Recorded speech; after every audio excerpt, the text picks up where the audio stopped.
This is a true story. I don't tell it very often, but it's the truth. My name is Nort Hargrove, and cymbals are my passion. Where we'll end up,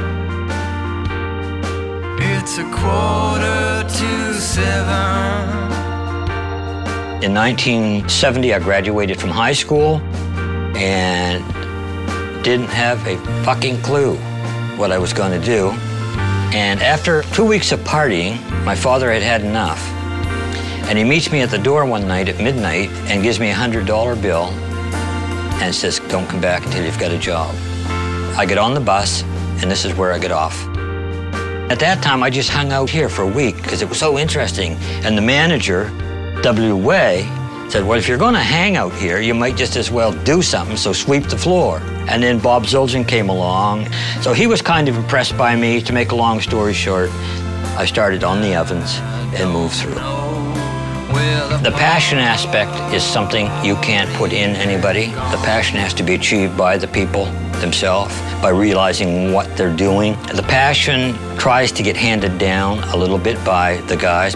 We show passion to a great degree. We just go into another gear when we start talking about a product. I have seen it on all levels, from the floor to where I am now. The guys on the floor still get to see the Grammy Awards and Country Awards and still see the product that they made up on that drum kit, and they take great pride in that. We weren't good enough to be musicians, but we were good enough to be support. We know how to shape things to get sound, and by doing it by hand, this was great, because if they sound shitty, they lose the gig. There's something new every day here. Guys can write their ideas on whiteboards down in the vault. Then we got places down there, if a guy hears a cymbal that's pretty unique, he'll put it up on this stand so the other drummers can hear it, see what they think of it. I still have the last dollar of that $100 that I never spent.